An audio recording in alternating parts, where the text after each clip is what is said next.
The subcommittee will now come to order. We'd like to welcome our panel, and I'd like to begin with an opening statement.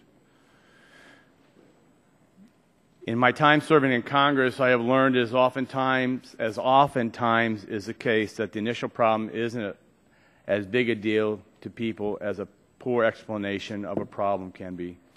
Further cover-ups are the best hope of people who know they are in the wrong and the worst move for those who get found out. People try to hide problems or minimize their existence usually face a swifter and more ferocious corrective response from Congress and the public than they had if they had simply come clean. It is with great surprise and disappointment that I read the internal memorandum about the operation of the division implementing the Chemical Facility Anti-Terrorism Standards Act, CFATS, and its program at the Department of Homeland Security. I, for one, have historically been a strong supporter of this program. I believe the statute is sound and the regulations reasonable. In fact, the Anderson memo calls for only one legislative change, long-term extension of the program. The CFATS program was not meant to be another EPA-style program designed to find people or a bureaucratic backdoor to overregulate chemicals. CFATS was meant to be a collaborative effort to secure high-risk facilities with facility-appropriate measures based upon risks presented. Congressional intent was that cooperation would get facilities into compliance. We did not intend to increase federal revenues through enforcement actions. I hope DHS is not looking to abandon our original intent. Last March, I acknowledged CFATS was a work in progress, but I felt security was being enhanced and significant public and private investments were being made to implement the program. I still believe security at facilities with chemicals is much better today than before Congress gave DHS its first ever regulatory authority. Unfortunately, my confidence in DHS and the substantial amount Congress has given to it is not nearly as strong. Someone compared CFATS to an unmanned police car positioned at the side of a highway. It wards off speeders, but not much else. We need to be assured that DHS's CFATS program has a plan and intends to focus solely on correcting its internal problems, implementing the CFATS program as drafted in law, and not suggesting the CFATS program should take on any other additional responsibilities. I mean, they better first do the responsibilities designed under law than to take on additional ones, such as drinking water or IST issues. CFATS is an appropriate component of the subcommittee's jurisdiction, and the days of matador oversight of this program are over. I urge all members of this committee to join me in that effort. As a fellow U.S. military officer, I have a tremendous respect for Undersecretary Beer's service to this country. That said, he and I have been taught that there are only 3 acceptable responses when questioned by an officer. Yes, sir, no excuse, sir. Or, sir, I don't understand. 4. I expect no less than that today. I want to welcome Undersecretary Beers and Deputy Director Wolf, who along with Director Penny Anderson showed great courage with the frankness of the internal memo. Mr. Wolf, both of you should know that the committee takes very seriously any evidence of undue pressure, influence, intimidation, or retaliation whatsoever because of your testimony today while we continue to investigate these important issues.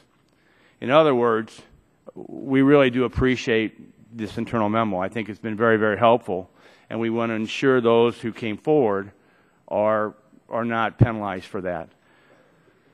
Please let my committee staff know right away if you have any concerns. Retaliation and intimidation of congressional witnesses is illegal and will not be tolerated. Mr. Beers, I trust you will ensure that you are in agreement with me that no retaliation should be tolerated, and we will hold you and any other White House officials accountable to that. With that, I now yield to the distinguished ranking member from Texas, Mr. Green, for 5 minutes for the purpose of offering his opening statement. Thank you, Mr. Chairman, for holding the hearing today. Undersecretary Beers requested an internal memo on the status of CFATS program and recommendations for improvement in the summer of 2011.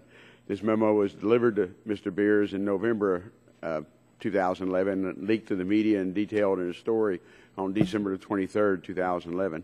I must say, when I read the internal memo, I was surprised and dismayed by the level of dysfunction and the lack of progress within the CFATS program.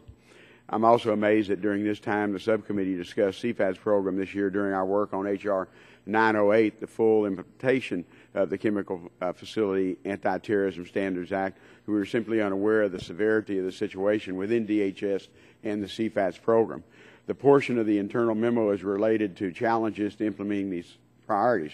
I won't go into all the details, but it seems to me the root of the problem lies at the fact that DHS has hired people who are unqualified for their positions and was prohibited from hiring appropriate and qualified individuals, and they had no training program to help those folks who were unqualified. This inappropriate hires, along with the lack of proper training of the employees, has forced DHS to, instead of reassigning inappropriate employees, rely on contractors to do work that should be done by the agency. The internal memo outlines several priorities of the program, including the process for the review of the site's security plans. Unfortunately, at the time of the memo, DHS had received 4,200 site security plans, and not a single plan was approved. I know that DHS is working to clear up all the Tier 1 facilities, but it's been 6 years since the program was enacted, and we haven't even cleared the low-level facilities. Define how to conduct compliance inspections and preparing staff to do the inspections. To date, DHS has conducted not a single compliance inspection. Not that any of my industries that I represent along the Houston Ship Channel are looking for an inspector to come knocking on the door, but they have been working to comply, and they've made substantial private investment. In some cases, we actually were able to receive grants through DHS for Homeland Security protection and our plant protection. But I must say that this proposal reinforces the problems identified in the internal memo, which mostly revolve around the fact that DHS is constantly making changes and more complicated than they need to be, and not relying on existing systems such as the TWIC card to work. What I'm speaking about is developing the personal surety programs. DHS transmitted a new personal surety program to OMB, and I have some concerns about this proposal, and we'll discuss that later. One, because at earlier hearings of this subcommittee, I felt like I had some assurances that the TWIC card would be used as a standard ID for someone working, whether it be in waterside or land-based industry under CFATS. My concern is additional personal security programs will make the duplication of the CFATS. So that's one thing our committee needs to look at. Last year, the subcommittee hearing, I asked Undersecretary Beers if the department intended to integrate TWIC into the personal surety program, and I received a positive response, and yet the proposal does not make clear that TWIC is an acceptable background check. Quite frankly, now is not the time for DHS to go reinventing the wheel when implementing a personal surety program. The memo also includes the agency's planned response, including a plan of action for 85 items.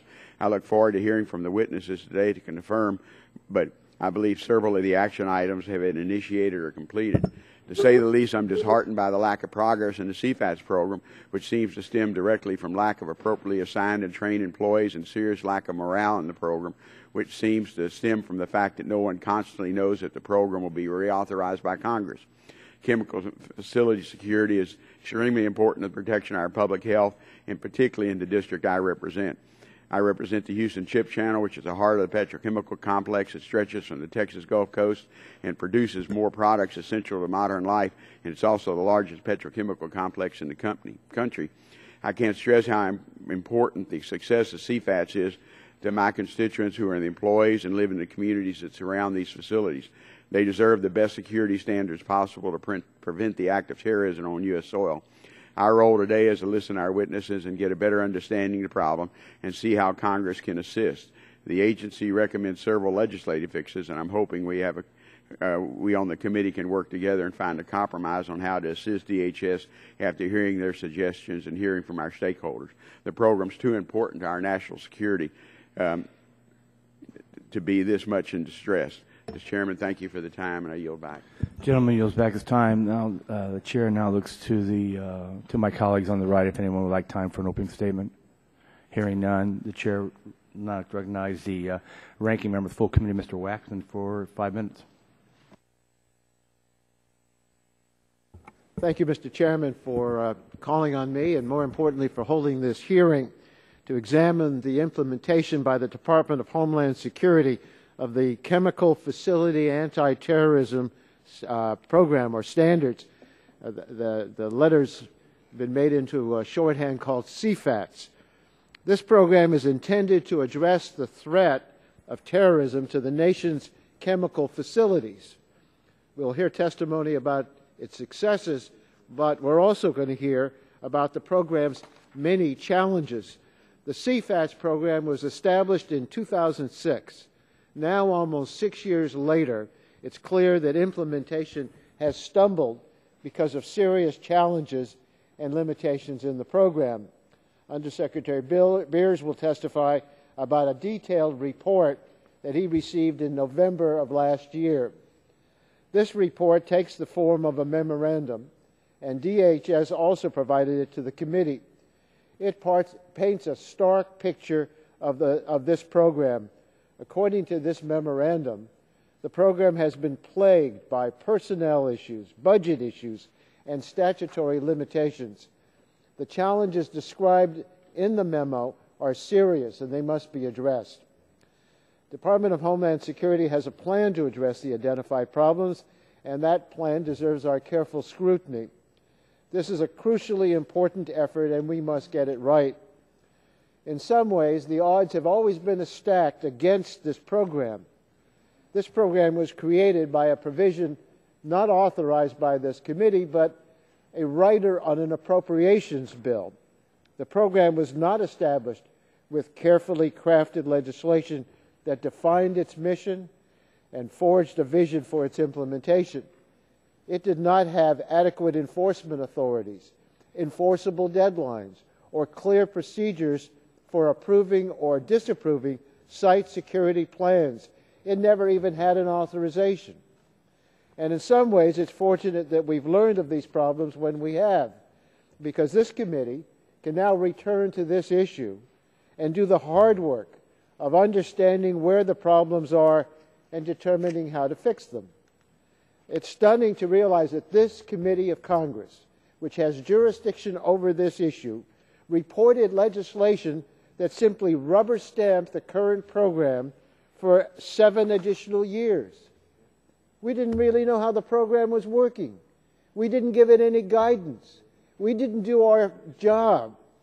And that legislation needs to be revisited in light of this new information. I look forward to the testimony of Undersecretary Beer and learning more about the Department's efforts to get this program on track. The Department can take constructive actions, but it can only do so much. They cannot address shortcomings in the underlying statute. That task falls to us, as the Committee of Jurisdiction and the committee that should have been involved in crafting the original provision. That is a responsibility we must take very seriously. I hope today's hearing will be part of an ongoing effort by this committee to address these serious challenges facing our chemical facility security program. This is an important issue. It deserves our attention. In the last Congress, when I was chairman of the committee, we were working on a bipartisan basis. We brought in all the stakeholders to craft legislation to authorize the program. It was a major undertaking. We brought in industry. We brought in labor. We brought in everybody else that had a concern about this issue. We were consulting everyone throughout the process. That's the kind of type of undertaking we should begin anew, because what we saw this last year was not a furtherance of examination of the program, but simply saying, oh, it's already in effect for 6 years, we'll continue it down the road, and we hope it'll do a good job. We've got more work to do than just sending our best wishes with a long period of authorization without doing a thorough examination to figure out how we can make this program work the way we intended it to and the way it must to protect the security of the American people. Thank you, Mr. Chairman. Yield back the time. And I thank you, Mr. Waxman, for your statement. I'd like to yield with permission of the committee to Mr. Barton for 5 minutes. But before I do, I would just like to say, based upon my opening statement, I think Mr. Waxman's response was pretty much what I said. When problems are hid, you're going to face a swifter and more ferocious corrective response by Congress, and that's really part of that concern. And I would also say we did have a hearing prior to the markup of that bill where Department of Homeland Security said things were going well, and obviously, and industry. And obviously, that is not the case either. So with that, I'd like to yield 5 minutes to the Chairman Emeritus, Mr. Barton. Thank you, Mr. Chairman. I'm not sure I'll take that time, and if I don't, I'm happy to yield it to anybody else that you wish that it be yielded to. I do appreciate you for holding this hearing, you and Mr. Green, on the Chemical Facility Anti-Terrorism Standard Program, which has the acronym CFATS.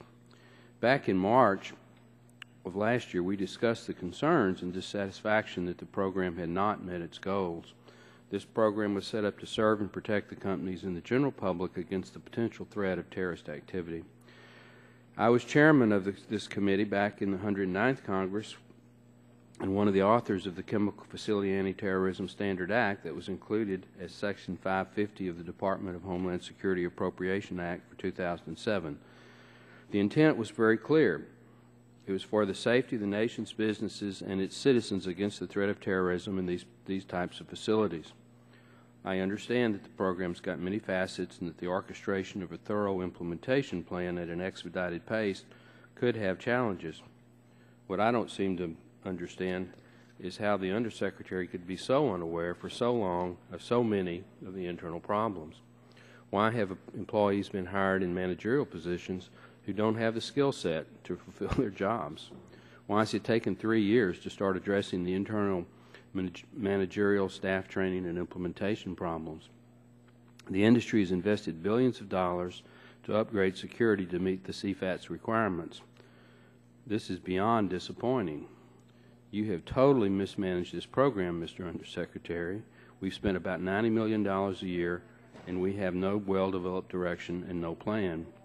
It's my understanding that you've received over 4,200 site security plans to date, but not even one has been approved. Now, we have our differences on this committee and this subcommittee, and there were differences between the Democrats and the Republicans when this bill was put into law, but there is nobody, no one, regardless of political affiliation, that says if you receive 4,200 site security plans, you don't even get one approved? Not one? I mean, when I read that a couple of days ago, I just was astounded. Your own National Protection and Programs Directorate have prevented you from hiring personnel with the experience and qualification to review these programs and to conduct the compliance inspections. You've allowed the hiring of inappropriate staff and have not taken control of your own Infrastructure Security Compliance Division to fix this problem, and it's been 3 years. The administration of the CFATS program must be fixed immediately to provide stability to the program and regulatory assurance to the thousands of covered facilities, many of whom are members of the Society of Chemical Manufacturing's and Affiliates Alliance, SACOMA. They've invested heavily in security measures over the past 5 years to attempt to be in compliance. I have to say one good thing. Your office has been open and candid and transparent in providing the internal memoranda for committee staff to review. That is one positive check mark in your column.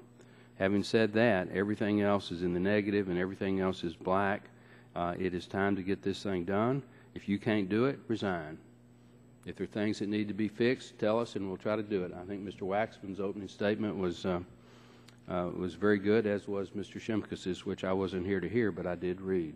With that, Mr. Chairman, I've got a minute left if you want me to yield. Let me reclaim that time and look to Chairman Emeritus Dingo, see if he would like to use the remainder of your time.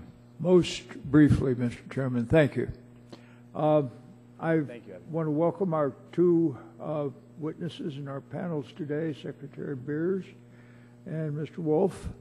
And I want to commend you for having this hearing. I want to note that it is being conducted in a bipartisan fashion, something which merits high praise around this place.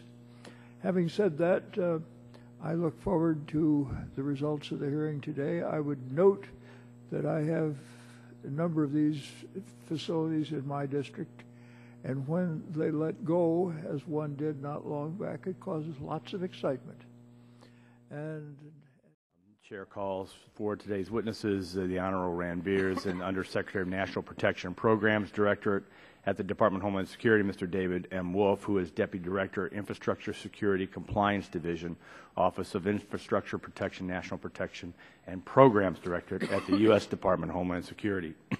As you know, excuse me, as you know, the testimony that you are about to give is subject to Title 18, Section 1001 of the United States Code. When holding an investigative hearing, this committee has the practice of taking testimony under oath. Do you have any objection to testifying under oath? The chair then advises you that under the rules of the House and the rules of the committee, you are entitled to be advised by counsel. Do you desire to be advised by counsel during your testimony today? In that case, if you would please rise and raise your right hand, I will swear you in.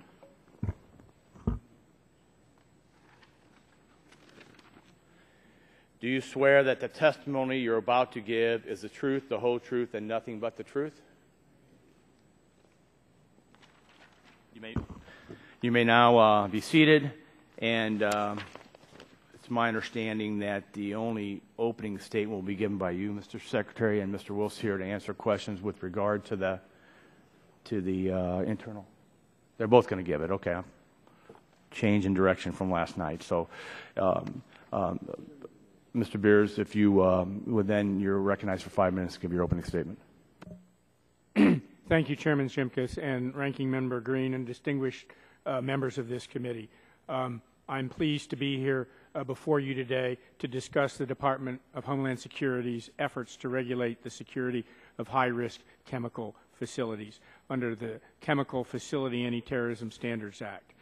As you all are aware, the Department's current statutory authority to implement CFATS came about, as mentioned earlier, in Section 550 of the fiscal year 2007 Appropriations Act. And it has been amended and recently to extend that authorization until October 4th of 2012. I believe strongly in the CFATS program, and I welcome the opportunity to continue to work with this committee, with the Congress, and all levels of government and the private sector to further improve this vital national security program.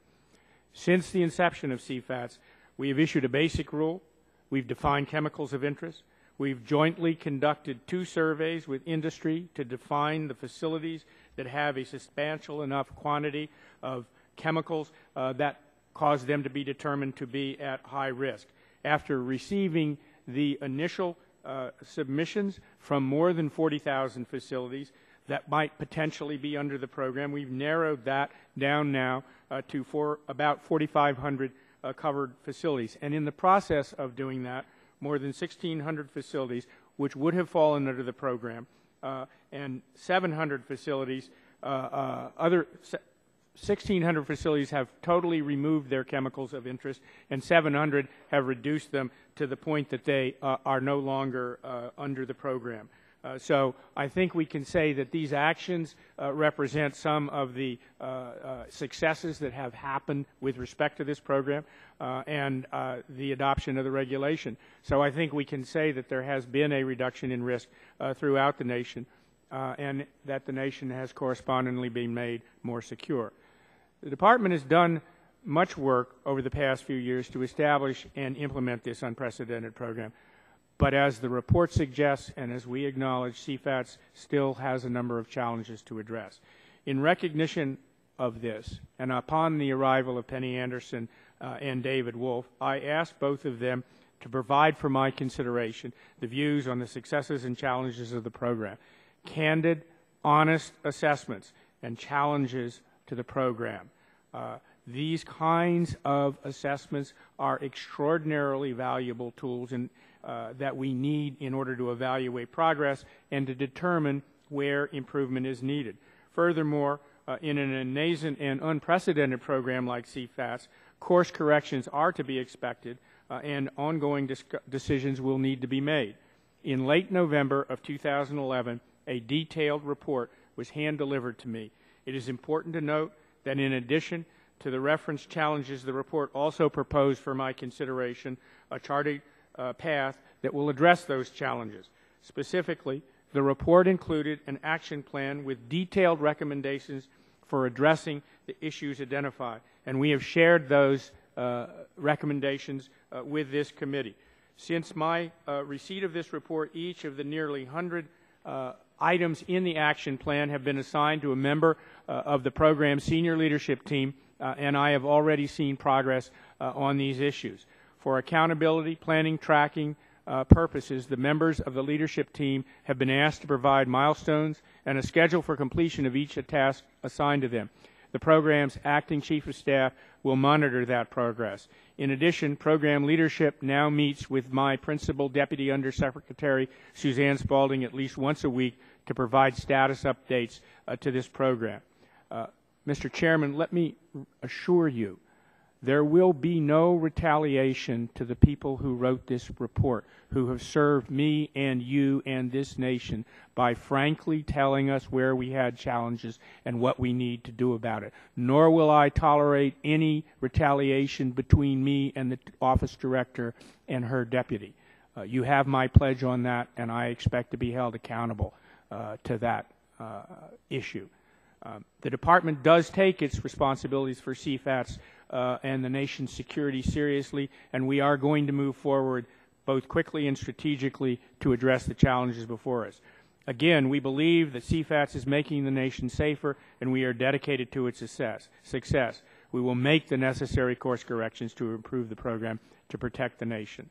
Thank you for holding this important hearing, and I will be happy to answer any of your questions. Thank you. Now I'd like to recognize Mr. Wolf for 5 minutes. There might be a button. There you go. Sure is. Thank you. I would also like to thank the members of the committee for the opportunity to testify before you today. In July of last year, Penny Anderson and I assumed our positions as Director and Deputy Director, respectively, of the Infrastructure Security Compliance Division, or ISCD, the division within NPPD that manages the CFATS program. In response to the Undersecretary's request that we provide a fresh perspective on the program, Penny and I produced an internal assessment of what we see to be the essential priorities, challenges, and action items necessary to the success of the program. Both Penny and I feel strongly that while the challenges we have identified are not insignificant, they also are not insurmountable. I welcome the opportunity to answer any questions you might have on the background and context behind the challenges we cited, but I would also like to echo the Undersecretary's focus on the action items. We've already made tangible progress in addressing some of the challenges in the report. One issue identified in the report is ISCD's ability to complete facilities' site security plans or site security plan reviews in a consistent, reasonable, and timely fashion. To help overcome past difficulties in meeting this challenge, ISCD is utilizing an interim review process that allows the Department to authorize Tier 1 facility plans in a more effective and timely manner. Using this interim approach over the past few months, ISCD has been able to more than quadruple the number of conditionally authorized plans. Specifically, throughout all of 2010 and through November 28, 2011, we had conditionally authorized 10 site security plans. In the subsequent 2 months, leading up to January 23rd of this year, we conditionally authorized an additional 43 Tier 1 site security plans.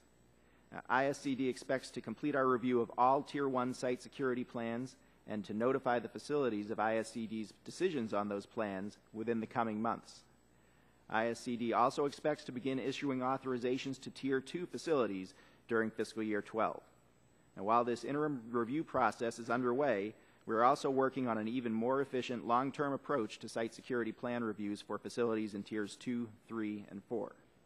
Now, this is one example of how we have identified programmatic issues, such as the lack of an efficient site security review process, and found workable solutions to ensure near-term improvements in progress, as well as the long-term success of CFATS. Now, while not every action item will have a near-term or simple solution, what I can tell you is that I'm very proud to represent the hardworking men and women of the CFATS program, and I'm confident in our ability to address these challenges together. I welcome your questions and look forward to working together to further the success of this important national security program. Thank you, Mr. Wolf. And what I would ask, I'm looking at also the staff, is I don't think we have a copy of that, and some members already want to refer to that. So if I can get staff to grab a copy of that and get it copied so that we could distribute it, because we did have the Undersecretary's opening testimony or for the record. So with that, I'd like to recognize myself for 5 minutes to begin questions. And I'm going to bounce around a little bit, but the first one, we're in a very fiscally constrained environment, Undersecretary, as you understand, and with the challenges that are going to occur to our military, $45 billion to $90 billion a year that could be cut. We at the national level are going to be looking for everywhere we can go to try to adjust dollars so that we can meet the needs of the primary role of some of the federal government's operations. So let me start with just this budget type question. The Anderson-Wolf memo states on page 15 that ISCD lacks a system for tracking the usage of consumable supplies, which creates an environment for fraud, waste, and abuse. Our concern is this is not an IG or GAO saying that. This is a program managers describing their own program. How can a member of Congress choose to fund a program that is so self-described? Let me begin the answer to that question and turn to my colleague here. The report notes these deficiencies in the program. We had asked for a management review of the program in December of last year. That program review was completed while this particular report was being prepared and was incorporated into the report, and the comments that you see are part of an effort by management at the most senior level, that means me, asking to make sure that in fact this program was working properly. I want to turn to Mr. Wolf now to talk about what we're going to do about these findings. And I would just add that we did not find any actual indication of fraud, waste, or abuse with regard to the purchase and tracking of supplies. We found that a system was not in place, and it's something we have already moved forward to address. Let me reclaim my time, and we know there's action items. We're going to move forward, but that's obviously a major concern that that we're going to have to deal with, not just the committee ourselves, but our colleagues in this whole debate. So we will go ahead and follow this. I do appreciate the fact that you in July brought Ms. Anderson and Mr. Wolf on board. I guess a question would be, since you've been on board Undersecretary since June 19, 2009, what took you so long to have an overview of this program? The initial indications of concern surfaced in the following year. Prior to that, I had definitely had the sense that the program was an evolving program, that changes were being made, but they were being made in due course with appropriate diligence by the program managers. In July of 2010, I discovered a discrepancy in the way that people were being paid within the program and moved at that point to correct it. In the fall of 2010, we posted a announcement to replace the management of the program. And not to be disrespectful, just to move to another question, because the timeline's kind of important for us, because you testified before us March 31st of 2011, and statements were made. Again, that's my comments back to Mr. Waxman, was, we were given a pretty good signal that things were going well. Small problems, but nothing major. One of the questions I asked you was about the high-risk tiering process and the reasons for a drop in the number of those facilities tiered. This is at that time, I was not aware of any mistiering problem. Were you? No, I was not, sir. And that's, if not, when did you first learn about the tiering problem? I first learned about the tiering problem in the beginning of June of this last year.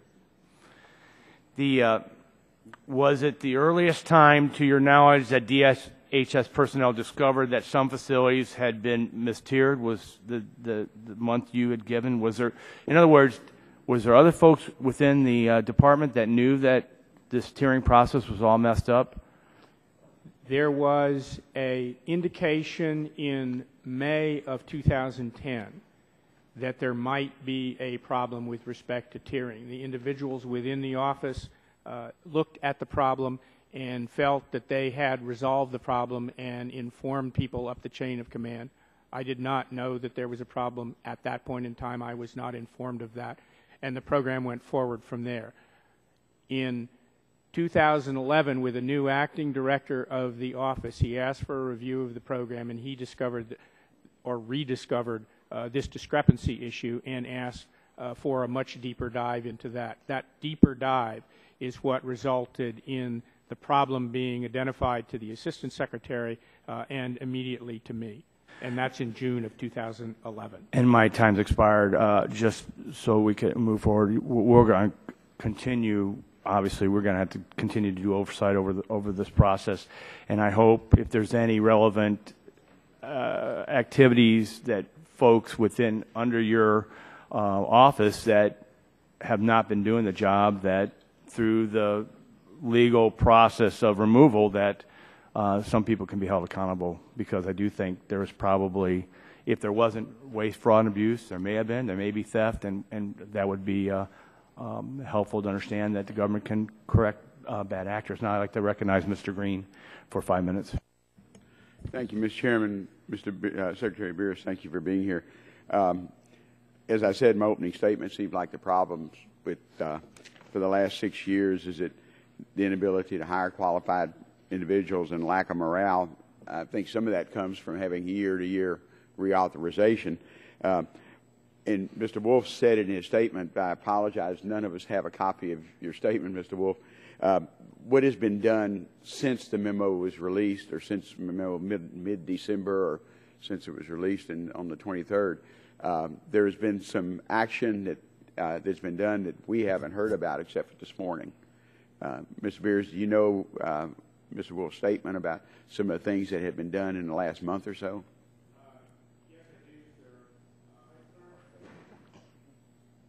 Yes, I do, sir. I want to start this response, but I also want Mr. Wolf to respond as well.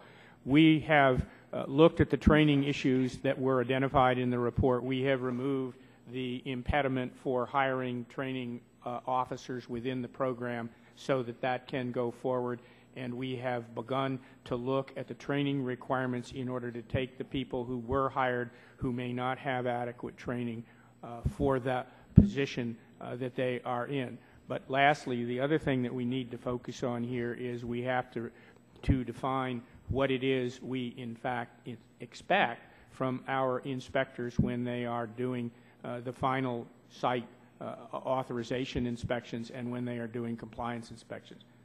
David? I would add that we're very excited about the progress we've made in the past couple of months on the reviews of the Tier 1 site security plans.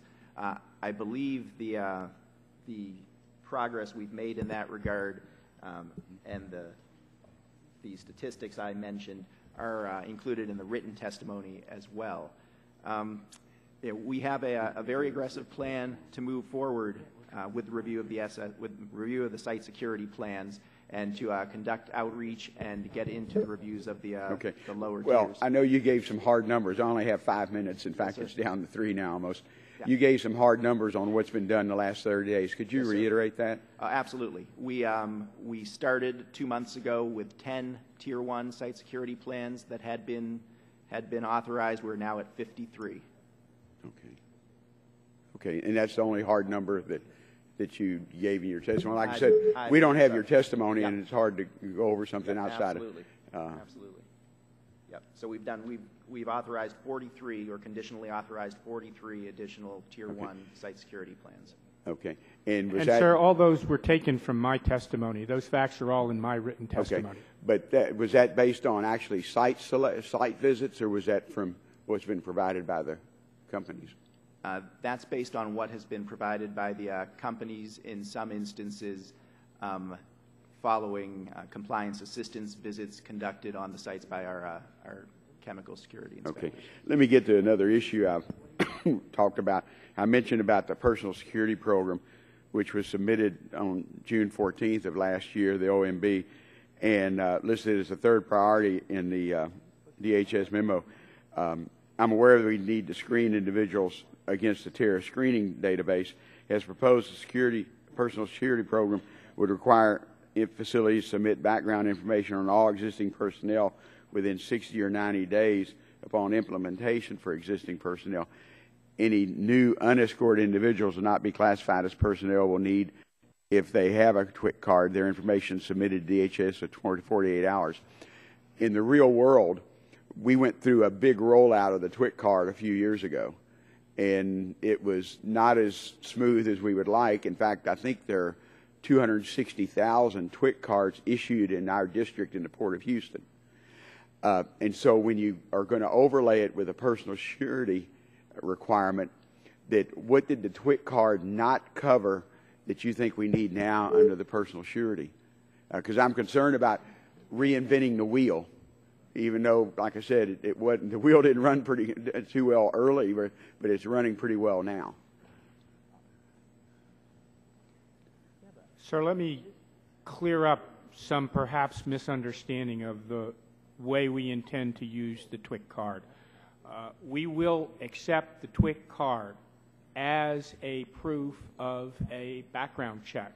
We would like to know the names of the individuals who come onto the site who have TWIC cards in order to determine that the TWIC card is in fact still valid. But anybody who possesses a TWIC card, that will be the standard, that will be an acceptable standard. And anybody who might have access to getting a TWIC card can do so to use that in lieu of any other background check. Okay, I want to make sure that's what was submitted because I have some concern about that, because sometimes what we hear and what even passes in law doesn't get to the final stage. Was that submitted that the TWIC card would be the ID when it's submitted to OMB? David? The leveraging of TWIC and other existing credentials was part of the information collection request submitted to OMB. Well, I would feel comfortable with seeing in writing what you said, Secretary Beers, that the TWIC card, because again, we have thousands, literally, I don't know how many hundreds of thousands around the country, that we don't want to also have a breakdown in redoing something. And I know working with the industry and the bargaining units and everything else is something that ought to be important. I know I'm over my time, Mr. Chairman. I have a number of other questions I'd like to submit if we don't have time today. Without objection, I thank my colleague, and I'd like now to recognize Mr. Murphy from Pennsylvania, the Vice Chairman of the committee, for 5 minutes. Thank you, Mr. Chairman. Secretary Beers, the memo states that CFATS must build on its ability to critically evaluate itself and conduct mid- and long-range planning. So to that end, let me ask for your candid responses. Why was this not done until now? I beg your pardon? Why was some of this not done until now in terms of really evaluating itself? Was there anything that stood in the way of delaying this kind of self-evaluation? I can't. Thank you, sir. No, sir, there wasn't anything that prevented it. As I indicated to the earlier, we have had several reviews. This is the most extensive one which we have asked for. But we've had several reviews over the course of the program since I became the Undersecretary. Let me, just for clarification, who sets the CFATS goals and objectives for each year? Who's responsible for that? I'm sorry, sir? Who sets the CFATS goals and objectives for each year? Who is responsible for doing that? Sir, the program directors provide those goals. They go up the chain of command to the Assistant Secretary and on to me. Ultimately, I'm responsible for them. Are those public information in terms of those annual goals and objectives? I'll have to check, sir. I don't know whether that's public information at this point. And how do you measure those goals and objectives? Is that something you have in terms of internal documentation of how you review those? Sir, let me ask David Wolf to answer that. There are established performance metrics that we prepare and send up the appropriate chain. So the performance is measured with respect to things such as numbers of inspections conducted, percentage of inspections conducted as compared to the totality of the regulated community. Well, clearly from the evaluations, things that you're talking about, and I add my comments to the chairman in terms of we appreciate getting your candor on these. But in addition to this, we would like to know, are these factors, are these evaluations somehow factored into employee compensation, such as raises or bonuses? Sir, as a general matter with respect to the entirety of NPPD, performance is factored into the issue of bonuses or promotions. Dave, do you want to add anything specific? No, I would echo the Undersecretary's sentiments. You know, meeting our performance goals is and will be a significant measure for us in assessing allocation of bonuses. Do you know if any of the CFATS employees or superiors received a bonus since 2009? I'm sorry, sir. Could you repeat that? Sorry, this microphone isn't working. No. Do you know if any of the CFATS employees or supervisors or superiors received any bonuses since 2009? I don't have that information. We could. Would you let, I mean, it'd be helpful to this committee if you let us know in conjunction with some of the information you've given us. We'd appreciate that. Let me also say the Anderson-Wolf memo that you have states that employees felt uncomfortable delivering bad news to superiors. So to what extent is the failure to inform you caused by this chilled work environment? And who chilled the environment? That was it you, someone else? Who in the chain of command had that effect? Secretary Beers? Sir, let me start in answering that. I have said as a management principle based on my 40 years in government that I appreciate hearing bad news, and I don't want to hear bad news from anybody else. This particular issue has been used as a teaching moment by me for the entirety of my workforce, because no one should feel that they can't tell me bad news, because bad news is usually something that we can do something about. And if we don't hear it, we can't do anything about it. I can't speak to the culture within the office and the words in the report, but I want you to understand that to all of the people who work for me, I say that time and again. I am perfectly prepared to hear bad news, and I really don't want to hear it from somebody outside the organization. Well, as a Navy officer, I admire Marine officers saying that. I recall former Chairman of the Joint Chiefs of Staff, Admiral Mullen, saying that as he climbed up the chain of the command, the food got better and the news got better too. Unfortunately, it is important to have that bad news coming up. So are you confident now that you're getting full, accurate information, full disclosures on CFATS information? Sir, I have complete confidence in Penny and David making sure that that information comes to me, and they know that I want to hear it, and they know that I want to fix problems that they surface to me to the extent I have the power to fix it. So, yes. Mr. Chairman, no more time. Can I ask Mr. Wolf to give an answer to the same question? Yes. Yes, sir. I can confirm that that Director Anderson and I received the message the Undersecretary was just discussing, that he wants the bad news within the first week or two of our arrival on the job, and that's very much the spirit in which this report was written for him. Within the organization, I can't necessarily speak to how the culture evolved, but I can tell you that Penny and I have gone to great lengths to create a culture of transparency, a culture in which our employees are not afraid to raise issues that they view as problems. We have an open door policy. We have all hands meetings on a regular basis, and we have made it clear that we don't tolerate repression of of concerns that folks may wish to Thank you very much. Mr. Chairman, I yield back. Let me, before I yield to the Chairman Emeritus, Mr. Dingell, let me ask unanimous consent for 5 days for members of the subcommittee to submit opening statements for the record. Without objection, so ordered. Now, I recognize Mr. Dingell for 5 minutes. Mr. Chairman, thank you for your courtesy. Secretary Beers, why did you commission a top-to-bottom study of this program?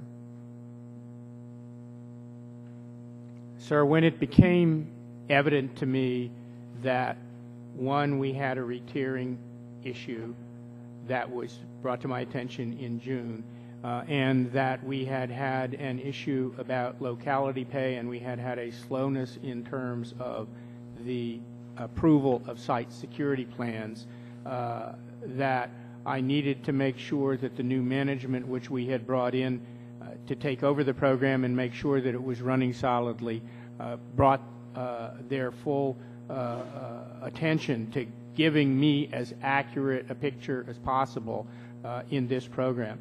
As I said earlier, we had already commissioned a management study which was completed during the time that the report was prepared, and that was part of the report as well. So the final request of Penny Anderson and David Wolf was the result of an increasing concern on my part that the program was not running well.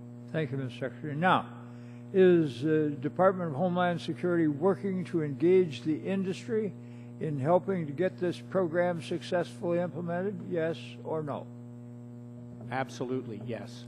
Mr. Secretary, I know there has been some controversy recently regarding some misclassified facilities. Can you assure me and the members of this subcommittee that you have properly addressed this issue and that you have correctly identified high-risk facilities? Please answer yes or no. Yes. Now, these questions to Mr. Wolf. Mr. Wolf, as your internal memo points out, there have been a number of challenges in implementing this program. Do you believe that the program is fixable, yes or no? Yes. You do believe it is? Absolutely. What are the top 2 or 3 things that need to be addressed to bring this about, in your opinion? The top 2 or 3 things. I would say the SSP, the Site Security Plan review process, which we've already begun to move forward considerably over the last 2 months, and preparing our inspectors and rest of our team to move forward and conduct authorization and compliance inspections. Now, what progress have you and the department made in addressing these issues? We have quadrupled the number of Tier 1 site security plans that we have conditionally authorized just over the last 2 months. We have commissioned an inspector tools working group as well to develop the standard operating procedures, other policies, and to determine what tools our inspectors will need as we move forward to the next stages of this program to actually conduct authorization inspections and to get into the regular cycle of compliance inspections moving forward. Thank you, Mr. Chairman. You will note I return 1 minute and 27 seconds. Thank you. Thank you, Mr. Dingell.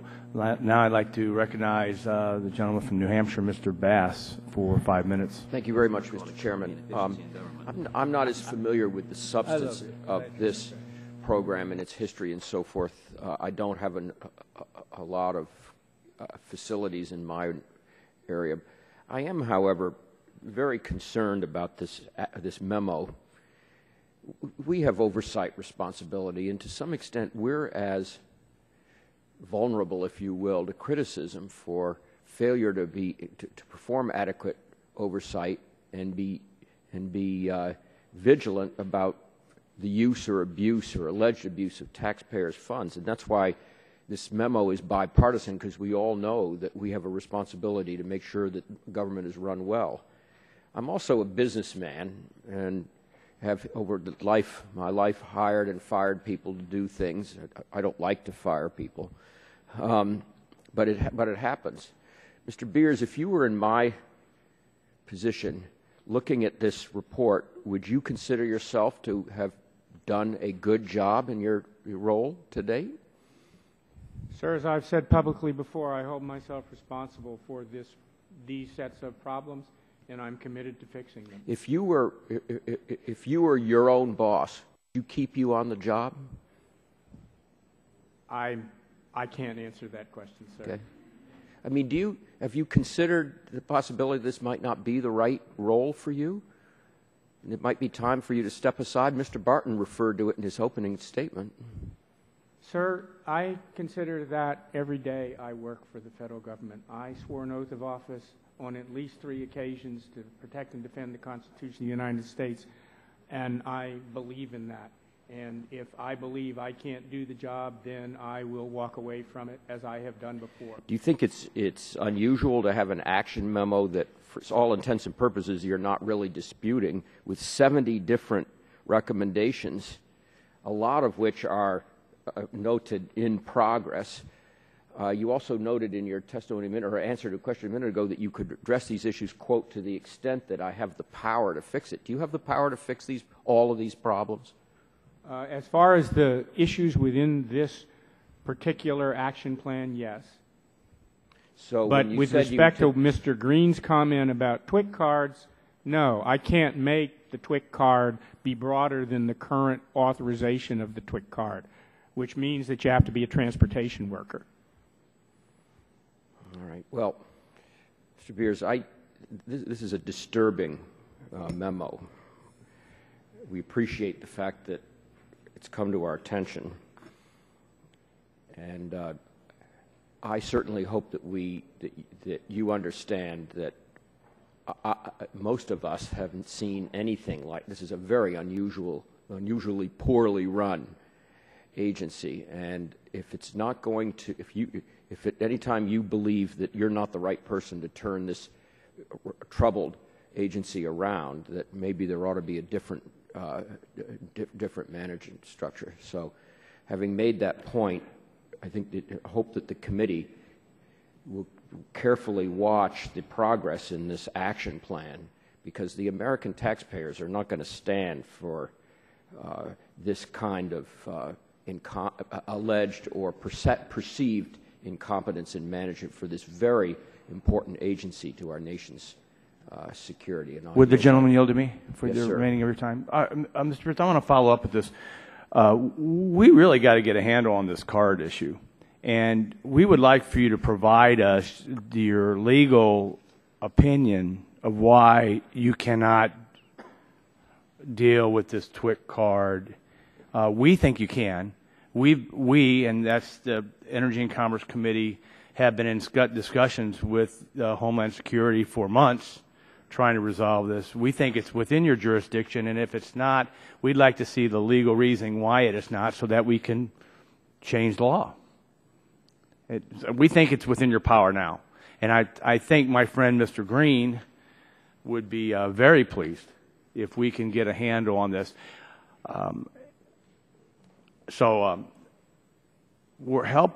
Work with us.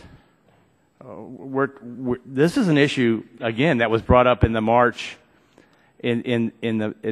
of last year's hearing, that we thought we were moving in some direction, and there's been multiple consultations with Homeland Security, and we're not any further than we were in March of 2011. So, yes, I'd like to yield to my colleague. I know we went through this last year, and because the TWIC card is under Department of Transportation and Coast Guard, I know there's an issue with Homeland Security. I just don't want to reinvent the wheel, because so many times those same workers that work on the dockside are also at an inland plant. And that's why I would hope with interagency agreement, although in 908 earlier this year our committee passed, we gave that authorization there, language, but it hasn't passed and hadn't passed the Senate, so we need to work on it. And reclaiming that time, I would just say that Coast Guard is under Department of Homeland Security. This should not be difficult to do.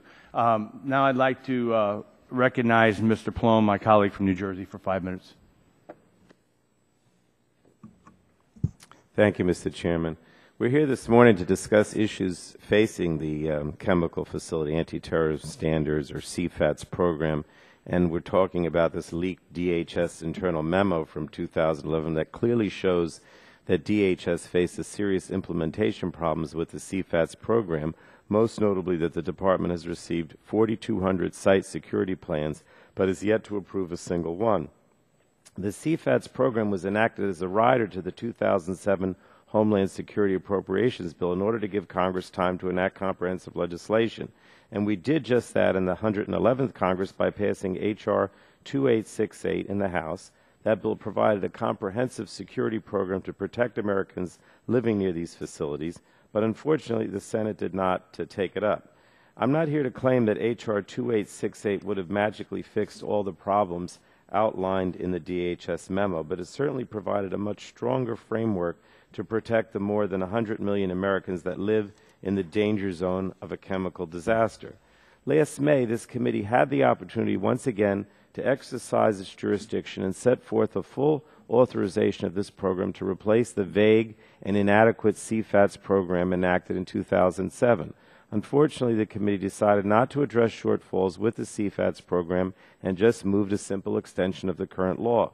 Mr. Chairman, in New Jersey, we have the unfortunate combination of both a large number of chemical facilities and a high population density, so the consequences of insufficient security are dire.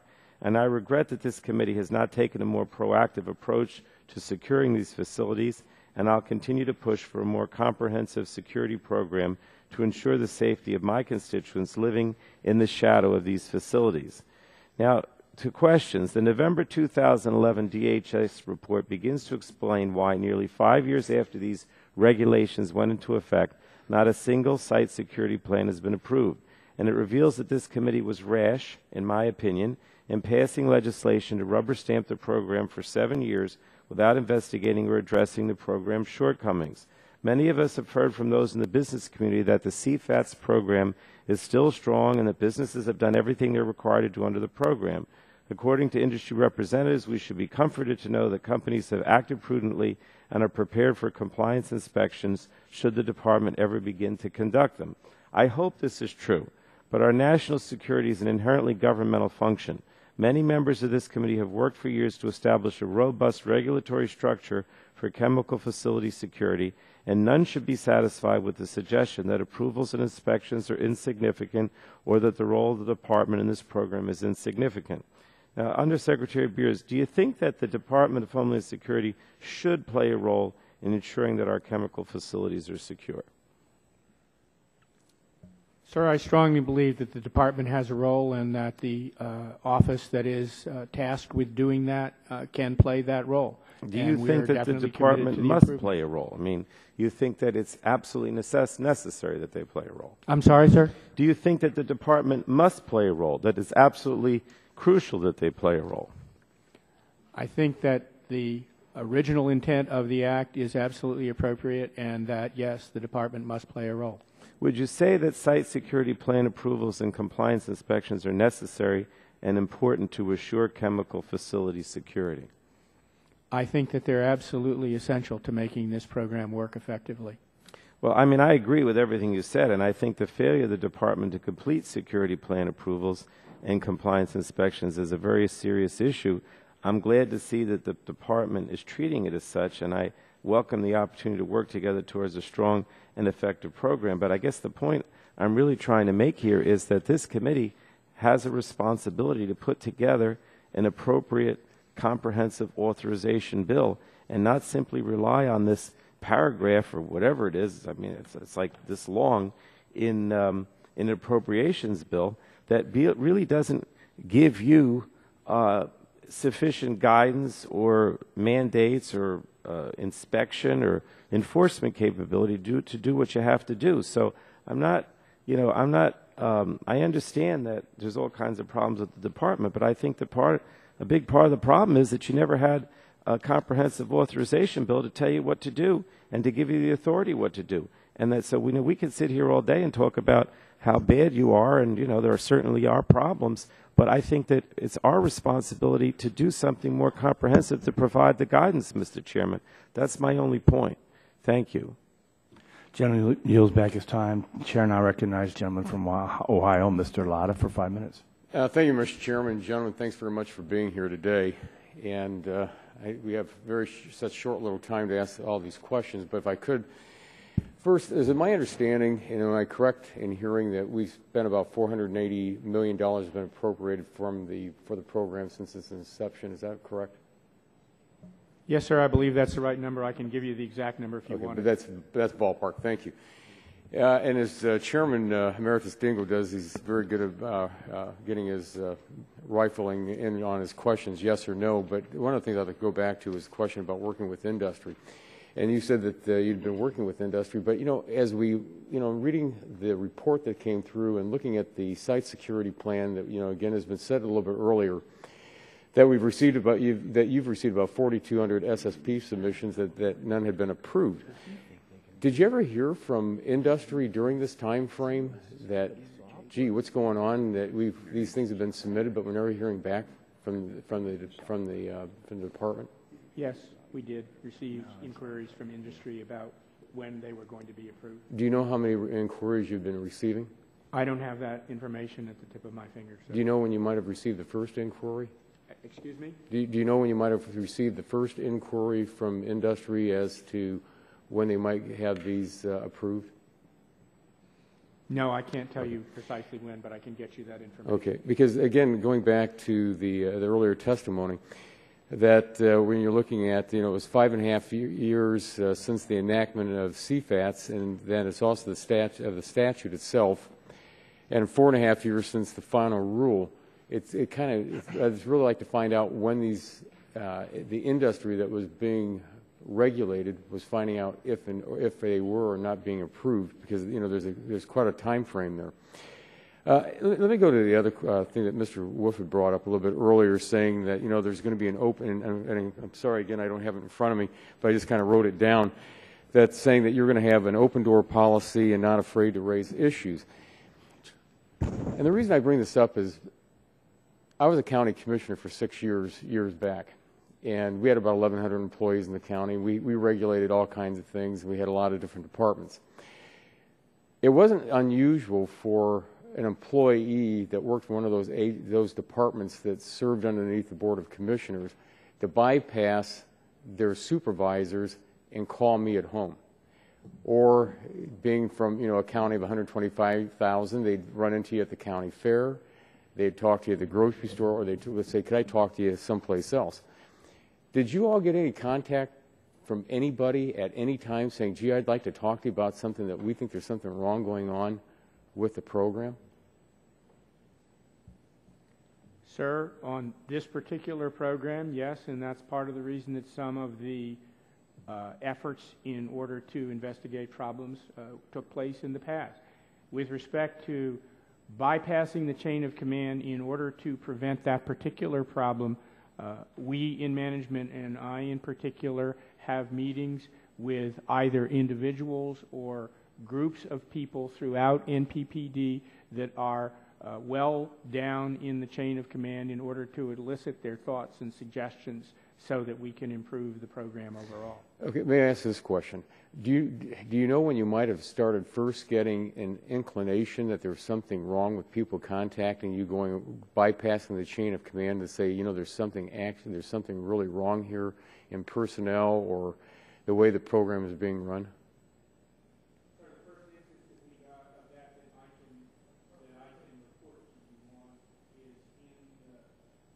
Excuse me.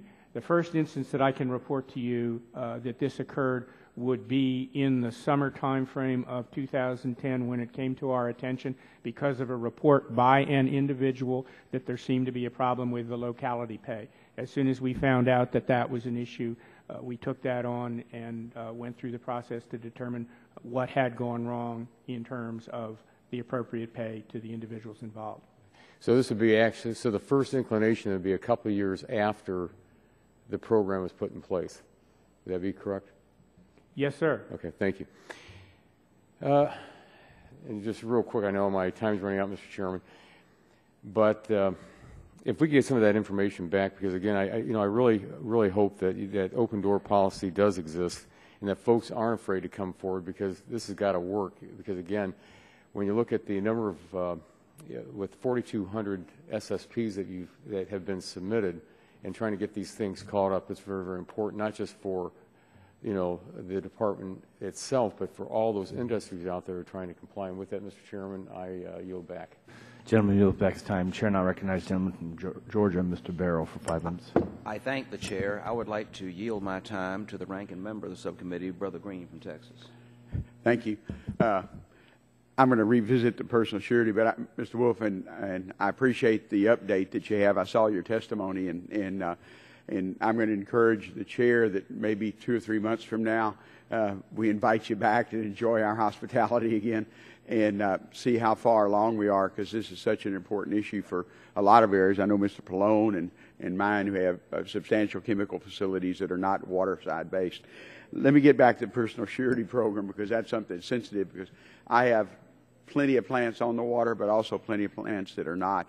And the same company owns them, and oftentimes they transfer personnel back and forth. And my concern is what was submitted from the OMB to the OMB did not recognize that the TWIC card, from what you said in your testimony, would be used. And I can understand why something regulated by your agency can't apply for a TWIC card.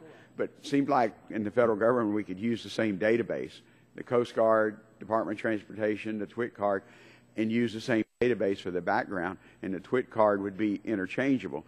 And my idea, and I can tell you, some of my folks are going to be frustrated if they end up having to pay another few $100s to get a second card, because their company transfers them somewhere. Not all companies are really nice, and they say, no, that's part of your requirement for the job. You have to have your driver's license to drive the company car. So that's my concern. The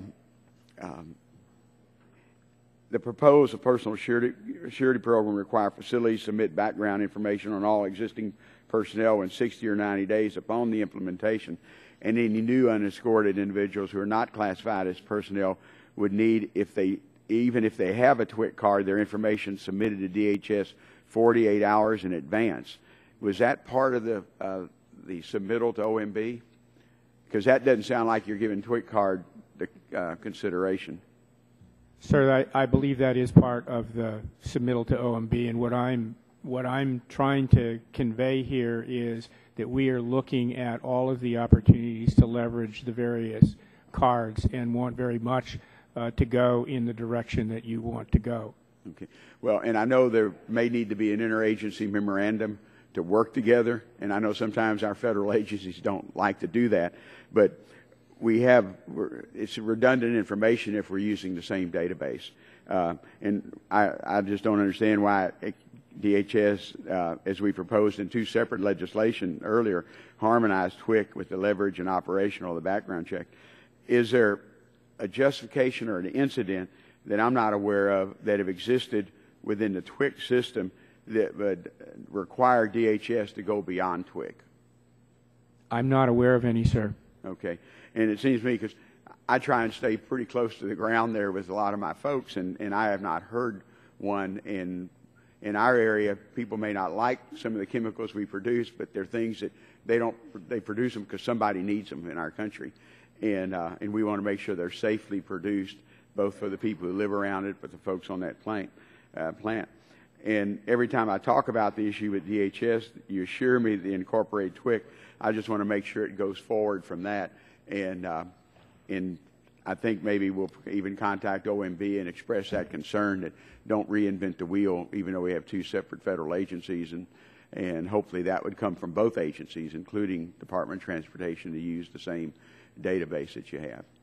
Mr. Chairman, I don't have any other questions. I'd be glad to yield back to my colleague from Georgia, and I appreciate his courtesy. Gentleman from Georgia yields back his time. Chair now recognizes the gentleman from Mississippi, Mr. Harper, for 5 minutes. Thank you, Mr. Chairman. And I certainly thank the 2 of you for being here today. And Mr. Wolf, I want to thank you and Ms. Anderson for the work that you've done on this.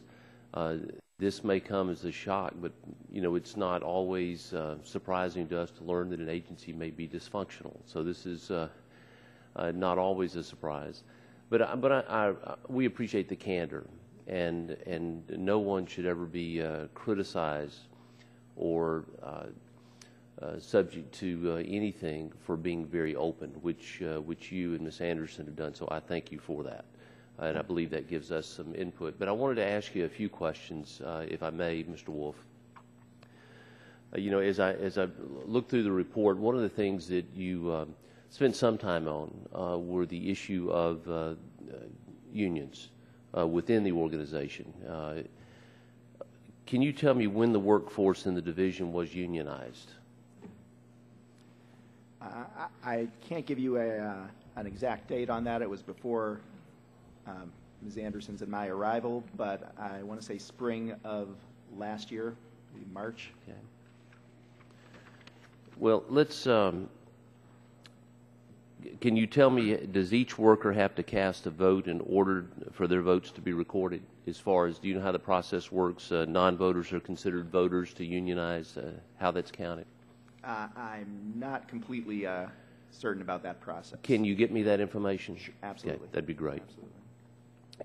Can you tell me how many employees there are in the CFATS program, and how many are eligible to be represented by government unions, and how many affirmatively voted to be represented by unions? I don't have the totals on the voting, and I will say there are approximately, and I don't have the exact numbers in front of me, a little more than 200 federal employees in the CFATS program. Of those who would be eligible for union membership, or to have voted for union membership, that would be our field force, non-supervisory field force, so a little bit under 100 of those. At the time of unionization, were all programmatic and accountability measures and job descriptions in place that applied to that workforce? As we noted in our report, we are continuing to refine the requirements for the inspections and explain when you started out in your report and you said that the presence of the union at this stage of the program will have a significant negative impact. Explain that. Dan, I appreciate the opportunity to provide a little additional context to that. The report was not intended to be a statement concerning whether unions in the federal workforce are good or bad, but rather just that a recognition of the fact that this is a program that is very much in its emerging stages, and we're very much in the midst of putting into place policies and procedures for the conduct of inspections, for the operation or the review of site security plans, and so forth. So it certainly adds a layer of complexity that wouldn't otherwise exist.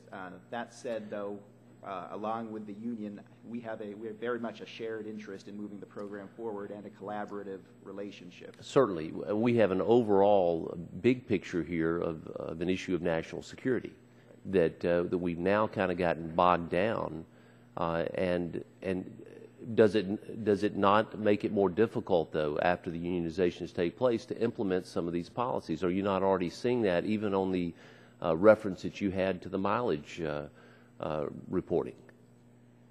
It does add a layer of complexity, but it also, I think, adds voices in the development of policy that will allow us to develop more sustainable processes moving forward. What was it, 16 weeks that you reported for the mileage requirements to be done? I believe that was the number. While I understand the need that everybody's got to work together, yeah. The fact is that this has caused delay, has it not? Why don't I not make you answer that question? I think we know. But I appreciate your time, Mr. Wolf, and for you and Ms. Anderson to be so candid with your situations. Thank you. Gentleman yields back his time. Chair recognizes the gentlelady from California, Ms. Capps, for 5 minutes. I thank the chairman for recognizing me, and I apologize for the state of my voice, but I'm feeling well. And I'm pleased to be here, and I thank you both for your testimony. The Internal Homeland Security report from November 2011 provides new support for concerns that problems in the statutory language creating the CFATS program have hindered its successful implementation. And of course, we're talking about Homeland Security here. According to the report, CFATS personnel have not yet determined how to systematically review site security plans. Although the department has set up an interim process to try to get these plans reviewed, staff are still working to develop a process to be used over the long term. Apparently, many initial site security plan reviews have to be redone. The November report states that they have been found to be, and this is a quote, inconsistent with the spirit and intent of the program's mandate. Mr. Beers, would you please elaborate on what the report meant when it stated that site security plan reviews had not been conducted consistently with the spirit and intent of the statutory mandate? Madam, I can't specifically speak to the reason behind that. I can give you some broader context about what happened with respect to the efforts to get site security plans that in fact met the requirement.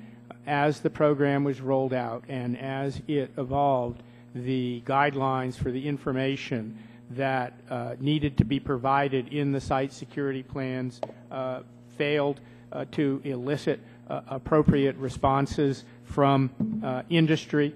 Some of that undoubtedly was or could have been done better if the guidelines that we had put out had been more clear, and some of it was simply on the part of industry not providing that information. I don't mean to suggest in any way that that was an intentional act, but it required us to go back to those particular facilities and ask for more information in order to be able to get to a site security plan that in fact appeared to meet what we needed to have in order to have a site security plan.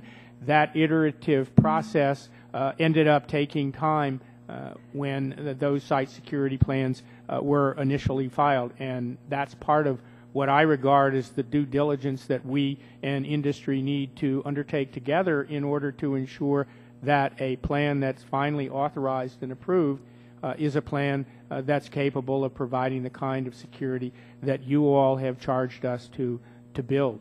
But let me turn to Mr. Wolf about the specific comment in the report. I want to, yes, briefly, if you would, please, so I can go on to another question. About the site security plan review process specifically? Well, it's just why I'm very concerned that these delays have occurred. Yeah. We've taken steps to address those through the implementation of our interim review process, and as the Undersecretary and I have mentioned, we've in the last 2 months quadrupled the number of site security plans we've been able to authorize, and I think the future is bright moving forward on that path. But I thank you for that. You're trying, but I appreciate that, and I appreciate that the department is working to address these issues and establish a consistent site security plan review process. I am concerned, however, that flaws in the law make ambiguity and consistency in the review process unavoidable. I mean, you may have taken care of this one, but it's going to pop up again. Yeah. That's because Section 550 grants discretion to the Secretary to approve site security plans that fail to meet the risk-based performance standards under this program. The law says only that the Secretary may disapprove a plan that fails to meet those standards. As many of this committee will perhaps recall, I recall it well, because I offered an amendment during the markup of H.R. 908 that would have changed that word may to a shall, to require that site security plans be disapproved if they fail to meet performance standards. That word may is what causes the ambiguity and the having to go back and re-question, and the time is of the essence when we're talking about Homeland Security. So, Mr. Beers, back to you again.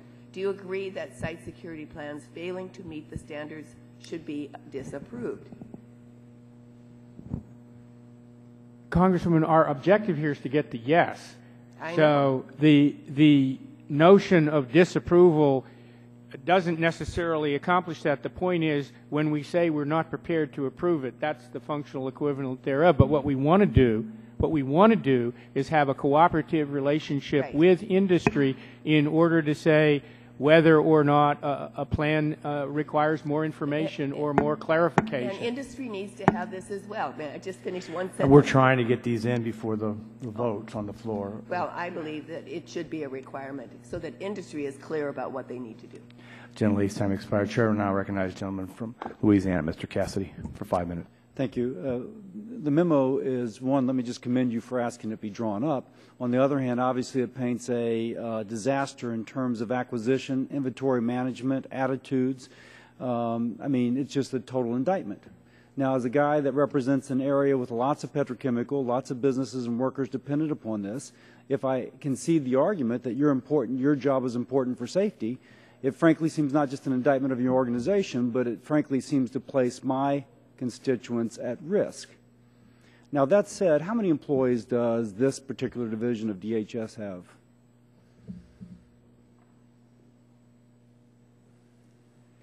I want to say 206. 206? I believe so. Now, this problem seems so endemic. How many have been fired?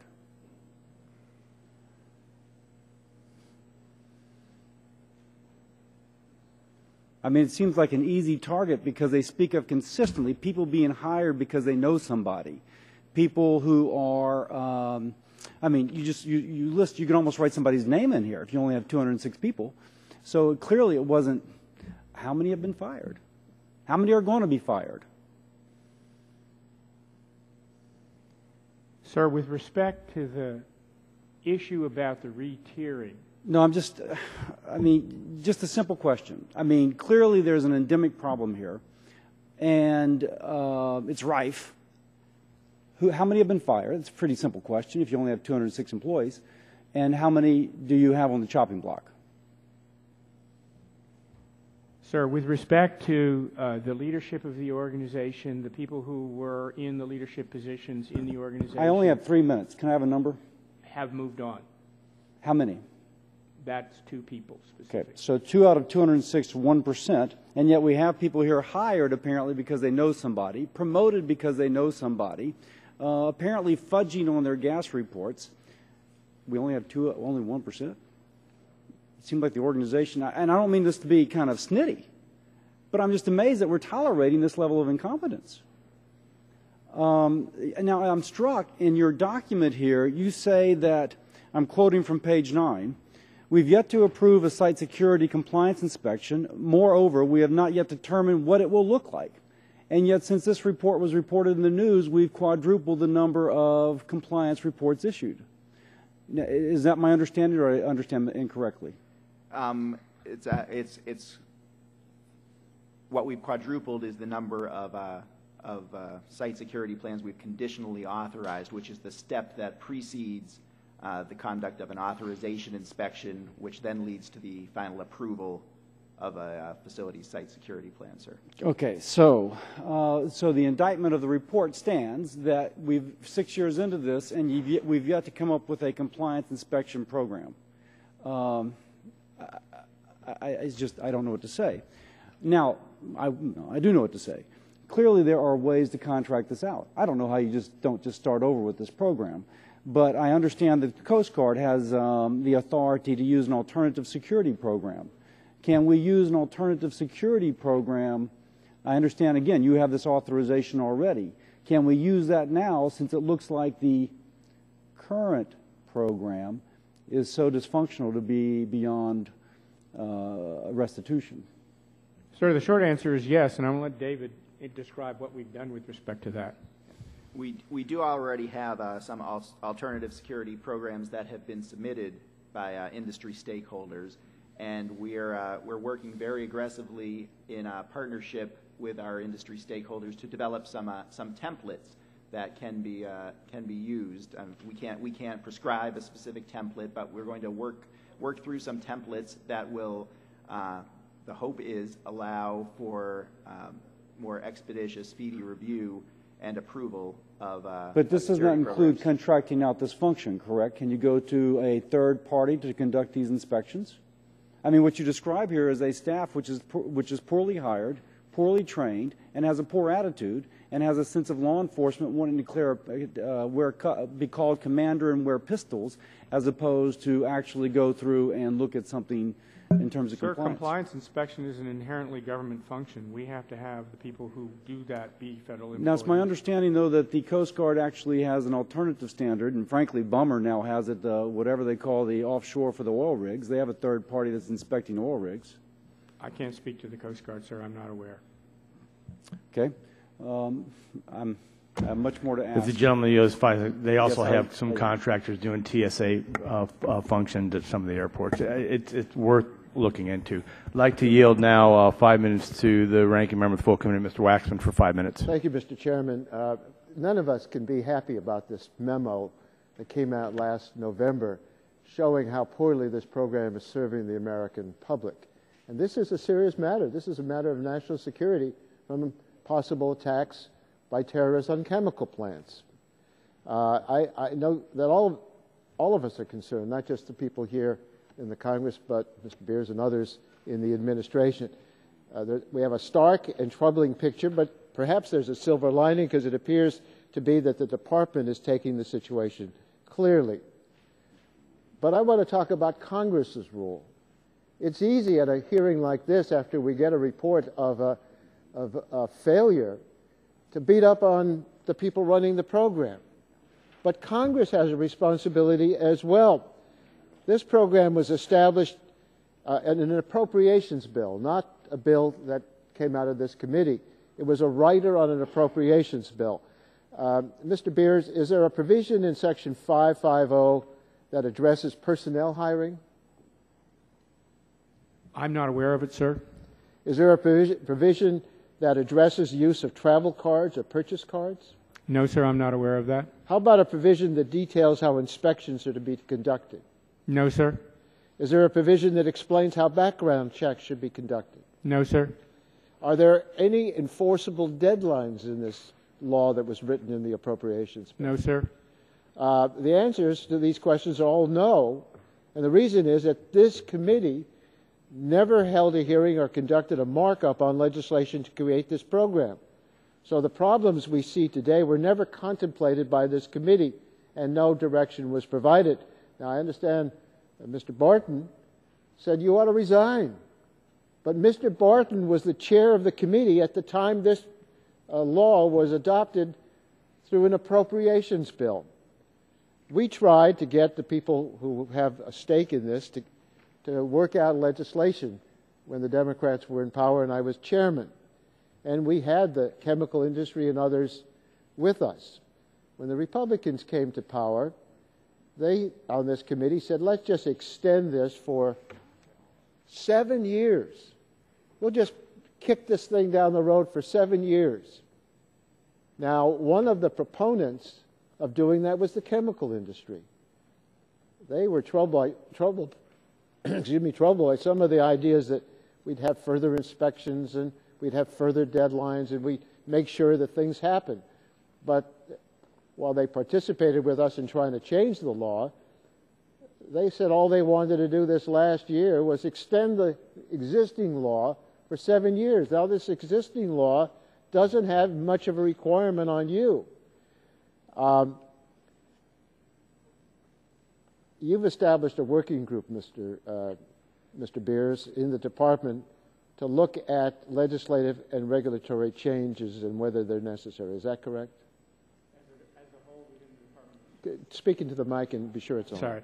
Yes, sir, with respect to the entirety of the department. And the November report identified several statutory limitations on the program that limits effectiveness and includes rigid and limited enforcement authority. For example, a facility could violate requirements 20 times, and you wouldn't have the authority to take any more action based on repeat violations. That means that they could repeat these violations over and over again, and you couldn't do anything about it. Is that right? Sir, that's an element of the report that we've looked into as a result of the report. While it is true that just on the face of it, the answer to that is yes, we believe we could use our administrative order authority to have some action against the company. You're going to have to use your regulatory authority to do something that should have been set in the law by Congress. I hope this working group will examine that. The report calls into question the adequacy of the program's performance standards. That memo said, without testing to evaluate the effectiveness of the performance standards, adequacy of the standard often is more a matter of opinion or fact. Will your working group give us some recommendations on that issue? Sir, as we come to recommendations, yes, we'll give those to you. We, as you know, have to go through a very formal process. Well, you're process. going to examine that issue, I presume. We will? Well, Congress should have examined it as well.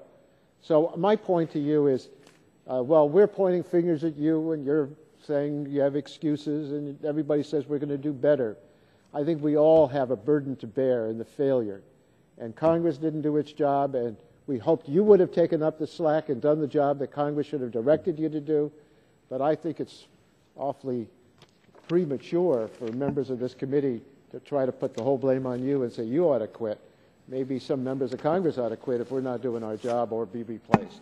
Yield back my time. Gentleman's time's expired. Chair now recognizes the gentleman from Colorado for 5 minutes, and we're going to try to get this done and then adjourn the hearing after he's through. So they did just call votes. I thank the chairman for the recognition, and thank you as well to the witnesses for being here today. When I first read this memo, it was a little bit like Jerry Maguire meets the Titanic. You've got, this is just some of the words and phrases used in this memo: unnecessary expenses, unqualified personnel, unsuited for the work, problems with how money's spent, foul language, ineffective hiring, unauthorized expenses, inappropriate work behavior, catastrophic failure, perceived cronyism, favoritism. How would you grade your performance on a scale of 1 to 100? I think this report is a clear indication that the program needs a whole lot of work on it, but I don't think it entirely recognizes what we've done, and I'm not being an apologist, but I do think that it indicates that we have some major challenges which we are prepared to address. I mean, unauthorized use of money, problems with how money is spent. Is there criminal activity taking place here? Sir, those are issues that we are looking into when we discovered them. So you are looking into possible criminal activities? If that turns out to be the result of these reviews, the answer to that, of course, is yes. We have an obligation to you and to the American public to do that.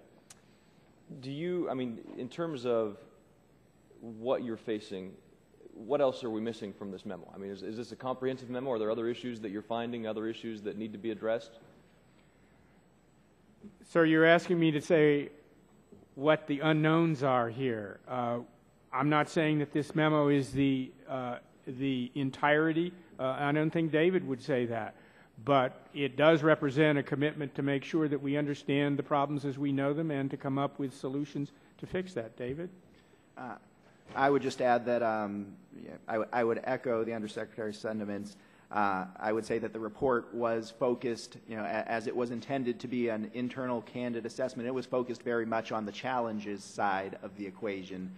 It did not focus as much on the program's successes and opportunities. I would add too that we have a very talented and committed workforce within ISED. We have very committed folks on at both the headquarters and in the field, all eager to move the program forward. And I think, as I mentioned earlier, the problems we identified in the report are certainly not insignificant, but they're by no means insurmountable. And we're looking forward. We have a nearly 100-point action plan that is in progress. We're meeting on a weekly basis with Deputy Undersecretary Spalding to review progress on those items, and we anticipate continued progress. The report identifies several issues with the unionization, the challenges you faced with the union. Can you name any other agencies or offices who deal in anti-terrorism, security, national security, who placed a union in the picture before most accountability measures were put in place? I'm not aware of any. But okay, let's talk a little bit about the budget. The memo talks on page 15, and I say, quote, ISCD lacks a system for tracking the usage of consumable supplies, which creates an environment for fraud, waste, and abuse. This isn't an Inspector General report. It's not the GAO saying this. It's the program managers describing their own program. So how can a member of Congress choose to fund a program that is so self-described? We recognize some administrative shortcomings in the tracking of funds, and recognizing too that this is a relatively new program, relatively new organization. We have put into place safeguards relating to the receipt of goods. As I mentioned earlier, we didn't identify actual fraud, waste, or abuse, just that there were additional processes that needed to be put into place to ensure that that does not happen. And sir, point of clarification here, that part of the report is actually taken from another review that was accomplished started before and finished during the period in which they prepared that, and it was our own compliance unit that did that, that discovered that. They didn't discover any charges to be laid, but they said that the procedures were inadequate, as the report correctly says. Is there DHS has an Inspector General, correct? We have an Inspector General, and we have also, for the whole department, and we have an Office of Compliance and Security within our own NPPD, and that's who looked into this issue at the Assistant Secretary in my request. So the Inspector General has looked into this? The Inspector General has access to these reports, yes, sir, but this was not done by them. Have you had conversations with the Inspector General? With respect to this report? Yes. I can't speak to that. I have not personally had that conversation. But he has this memorandum? As with all of these kinds of reports, yes, they're available. They're available, or he has them? I mean, have you sent it to them? I will have to confirm that to you, sir. Thank you. And another question I would have, just based on the authorization, would a multi-year authorization give you the surety that you need to pursue programmatic improvements? Would it be helpful for you to be assured that legislatively the program can't change? As the report says, and as we have said for some time, a long-term authorization of this program is vital both to the workforce and to our security partners and stakeholders in this program. It gives us a longer-term stability that a year-to-year, unfortunately, doesn't provide us. On the issue of retiering, there are a number of sites that were retiered last fall. I would remind my colleague that we're getting close to the votes being already called. I have some additional questions. I'll get over to you. Yield back my time. Gentleman yields back his time, and I appreciate that. Let me just say and follow up. I think Mr. Beers testified he would like the law to have been made permanent at the last in the March hearing. So, let me also just again thank you, Mr. Beers, for your long career of public service. And this is a part of your portfolio, not your entire portfolio. A Marine Corps officer in Vietnam, Foreign Service. Obviously did stuff at the Department of State, the Middle East, Persian Gulf, internal narcotics and law enforcement. We get caught up in the heat of battle. We expect you to address these issues and fix them, and that'll make further hearings go well. And just in response to my friend Mr. Waxman, I love this founding father quote, "Where good laws do well, good men do better." So you can't pass a law for total compliance. It's really the people that make things work, and I think you're going to get a handle on it. I just wish that the people who have left the department did not get a move, but probably would have been held more accountable to their activities. With that, I'd like to adjourn this hearing. Thank you for your service. Thank you.